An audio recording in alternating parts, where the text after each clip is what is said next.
Selamat malam, Ibu Bapak, saudara-saudara yang terkasih di dalam Kristus. Kembali kita bersekutu di dalam syafaat malam secara virtual. Nah, cerita yang akan mengawali refleksi kita malam ini judulnya Hampir Penuh. Diceritakan ada seorang koki yang bekerja di istana raja. Suatu malam ketika berjalan pulang ke rumahnya, ia melewati sebuah pohon besar. Tiba-tiba ia mendengar ada suara mengatakan, "Kamu mau tidak mendapatkan sekotak penuh koin emas?" Sang koki terkejut mendengar suara itu. Hampir saja ia lari. Tapi suara yang sama berkata lagi, "Jangan takut, kamu mau tidak?" Dengan gemetar ia menjawab, "Aku mau." "Nah, kalau kamu mau, ambil kotak yang ada di bawah pohon itu." Perlahan-lahan si koki mendekat ke pohon besar itu. Ia mencari-cari kotak yang dimaksudkan. Akhirnya, betul, di bawah pohon itu ia menemukan sebuah kotak kayu yang indah. "Ambillah kotak itu, tapi kau baru bisa menggunakan koin emas yang ada di dalamnya kalau kotak itu sudah benar-benar penuh, yaitu kalau kau guncangkan sudah tidak terdengar lagi bunyi." Segera kotak itu diambilnya, lalu si koki bergegas pulang. Sesampai di rumah, ia menceritakan apa yang terjadi dan menunjukkan kotak itu kepada istri serta kedua anaknya. Ketika kotak itu dibuka, benar saja isinya ratusan koin emas. Wah, mereka senang sekali.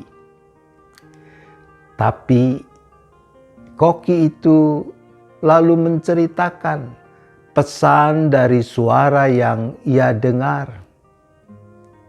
Benar juga, ketika kotak itu ditutup dan diguncangkan, masih terdengar suara. Sedikit lagi, paling cuma kurang beberapa koin, kotak ini akan penuh dan kita bisa menggunakan seluruh koin emas yang ada di dalamnya. Mari kita kerja ekstra keras supaya kotak ini segera terisi penuh, kata si koki kepada istri dan kedua anaknya. Maka sejak saat itu bukan cuma si koki, tapi juga istri dan kedua anak mereka bekerja keras untuk mendapatkan koin emas guna mengisi kotak itu supaya segera penuh agar mereka bisa menggunakannya. Sebagai koki di istana, sebetulnya dia bekerja bergantian dengan koki yang lain. Jadi ada waktu liburnya, shift-shiftan begitu kita sekarang katakan. Tapi demi mengejar target mengisi dan memenuhi kotak itu, maka di saat liburnya pun ia mencari kerja tambahan. Hasil keras sang koki beserta keluarganya mulai membuahkan hasil. 1 koin diisikan ke dalam kotak, tapi kotak masih berbunyi. 2 koin, 3 koin, 4 koin ditambahkan. Namun kotak itu tak kunjung penuh. Sementara itu, kehidupan rumah tangga mereka mulai terganggu. Keharmonisan mulai sirna. Mereka mulai saling menyalahkan satu terhadap yang lain. Kamu kurang keras kerjamu. Begitu seterusnya. Dan kesehatan mereka juga mulai terpengaruh. Si Koki semakin kurus, wajahnya bertambah kuyu. Rupanya sang raja diam-diam memperhatikan kokinya ini. Suatu saat raja memanggil sang koki.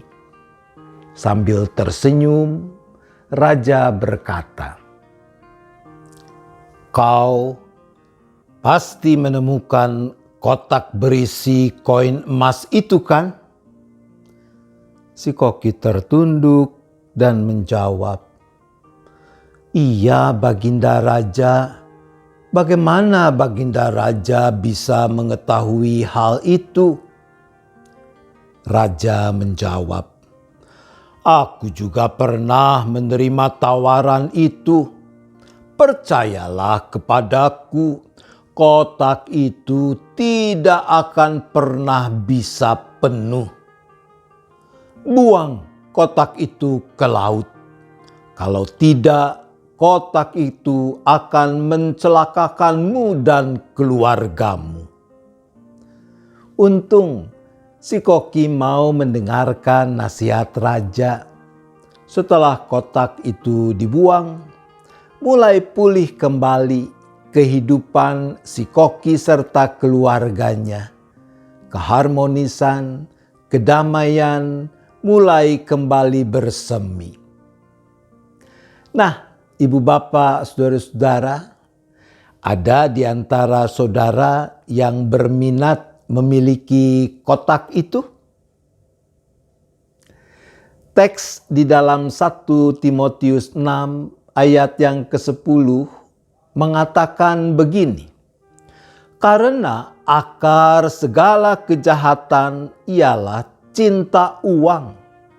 Sebab oleh memburu uanglah beberapa orang telah menyimpang dari iman dan menyiksa dirinya dengan berbagai-bagai duka." Saudara-saudaraku, kita semua memerlukan uang sebagai salah satu kelengkapan agar dapat memenuhi kebutuhan hidup kita. Tapi ketika terjatuh pada sikap cinta uang, maka uang atau harta kekayaan akan menjadi tuan atas hidup kita dan kita menjadi budaknya. Apa yang diungkapkan dalam cerita kita, itulah yang dikatakan juga dalam teks kita malam ini. Sebab oleh memburu uanglah beberapa orang telah menyimpang dari iman dan menyiksa dirinya dengan berbagai-bagai duka. Bukankah itu yang kita juga masih temui di dalam kenyataan kehidupan? Ketika orang cinta uang, maka sesungguhnya orang itu tidak akan pernah merasa cukup. Seperti kotak yang tidak akan pernah terisi penuh dalam cerita kita. Dan akhirnya benar-benar menyiksa diri dalam berbagai duka. Maka apa yang dipersaksikan di dalam Ibrani 13 ayat 5 menjadi sangat penting. Demikian, janganlah kamu menjadi hamba uang dan cukupkanlah dirimu dengan apa yang ada padamu. Karena Allah telah berfirman, "Aku sekali-kali tidak akan membiarkan engkau, dan aku sekali-kali tidak akan meninggalkan engkau." Belajarlah untuk mencukupkan diri dengan apa yang ada padamu. Percayalah pada janji Tuhan Allah kita. Aku sekali-kali tidak akan membiarkan engkau, dan aku sekali-kali tidak akan meninggalkan engkau. Amin. Mari kita bersyafaat. Bapa di sorga, kembali kami datang bersahati di dalam syafaat ini. Kami bersama-sama di dalam hati masing-masing turut mendoakan setiap pokok dalam syafaat ini. Yang pertama, kami mohon pengampunan kalau ada kecenderungan cinta uang dalam menjalani kehidupan ini.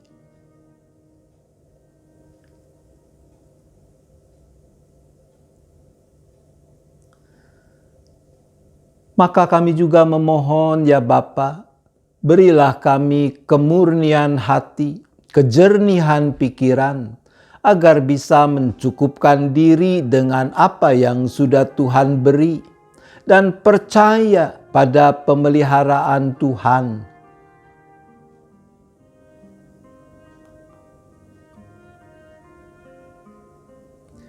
Bapa, saat ini kami juga kembali berdoa bagi keluarga-keluarga yang berduka karena kehilangan anggota keluarga yang mereka kasihi. Apapun yang menyebabkan mereka berpulang, kami percaya bahwa Tuhan, Engkau juga berkarya di dalam semua aspek kedukaan yang kami alami itu. Kami juga berdoa bagi orang-orang yang kesepian, terutama para lansia. Kami berdoa bagi orang-orang yang harus menjalani perawatan dan isolasi karena COVID-19, baik di rumah sakit maupun di rumah.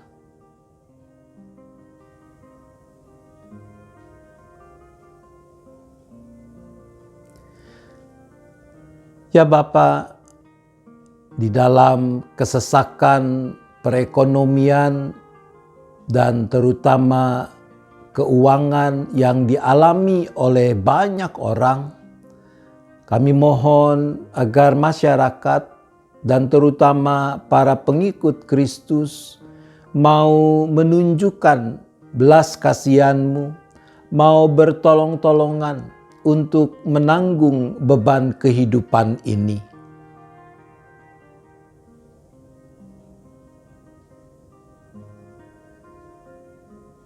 Kembali kami juga memohon pimpinan, penyertaan, dan pemeliharaan Tuhan dalam istirahat sepanjang malam ini.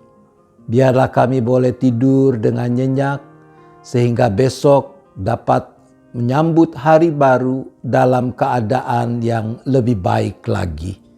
Terima kasih ya Bapa, kami bersyafaat hanya di dalam nama Yesus. Amin.